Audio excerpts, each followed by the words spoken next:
শংকৰদেৱ শিশু বিদ্যা নিকেতন চাৰিং সাফলুটিঙৰ তৰফৰ পৰা আমি সমূহ অসমবাসী ৰাইজক পোনপ্ৰথমে আন্তৰিক অভিনন্দন জ্ঞাপন কৰিছোঁ। শংকৰদেৱ শিশু নিকেতন চাৰিং সাফলুটিঙৰ ইতিমধ্যে 22 সংখ্যক আমি প্ৰতিষ্ঠা দিৱস আমি অনুষ্ঠিত কৰিবলৈ আগবাঢ়িছোঁ আৰু এই প্ৰতিষ্ঠা দিৱসৰ লগত সংগতি ৰাখি সদৌ অসম মুকলি যোগাসন ক্ৰীড়া প্ৰতিযোগিতা আৰু শিশু মহোৎসৱ আয়োজন কৰা হৈছে। অহা কালিলৈ পৰা দুদিনীয়া কাৰ্যসূচীৰে অৰ্থাৎ ইংৰাজী 15 আৰু 16 মাৰ্চ তাৰিখে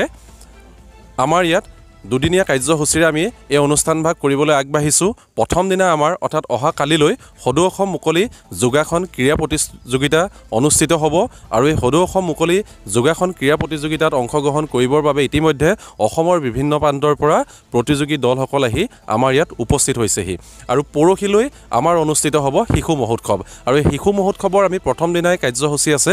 বাৰেৰহণীয়া সাংস্কৃতিক শোভাযাত্ৰা প্ৰতিযোগিতা আৰু দুপৰীয়া ভাগলৈ আমাৰ ইয়াত অনুষ্ঠিত হ'ব শিশু মেল, যিখন শিশু মেলত আমাৰ বিদ্যাভাৰতীৰ অন্তৰ্গত শিশু শিক্ষা সমিতিৰ শিৱসাগৰ বিভাগৰ প্ৰায় সংখ্যক শিশু নিকেতনৰ প্ৰতিনিধিয়ে সেই শিশু মেলত অংশগ্ৰহণ কৰিব আৰু লগতে ৰাতিলৈ আমি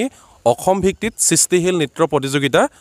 অনুষ্ঠিত কৰিবলৈ আগবাঢ়িছোঁ। সৃষ্টিশীল নৃত্য প্ৰতিযোগিতা আমাৰ ইয়াত তিনিটা শাখাত বিভক্ত কৰা হৈছে, ক শাখা, খ শাখা আৰু গ শাখা আৰু এই তিনিটা শাখাত একেবাৰে প্ৰথম মানৰ পৰা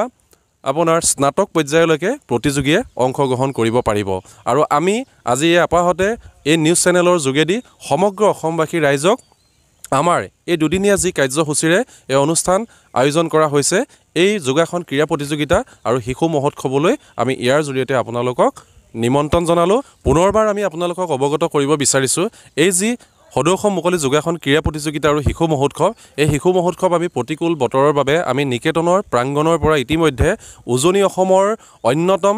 জনপ্ৰিয় ধৰ্মীয় স্থান সাফলুটিং বৰনামঘৰ আৰু কলাকৃষ্টি কেন্দ্ৰৰ প্ৰেক্ষাগৃহত আমি অনুষ্ঠিত কৰিবলৈ আগবাঢ়িছোঁ আৰু আমি আশা কৰোঁ আপোনালোক সকলোটি সাফলুটিং বৰনামঘৰ আৰু কলাকৃষ্টি কেন্দ্ৰৰ প্ৰেক্ষাগৃহলৈ আহি আমাৰ অনুষ্ঠানভাগ উপভোগ কৰিব।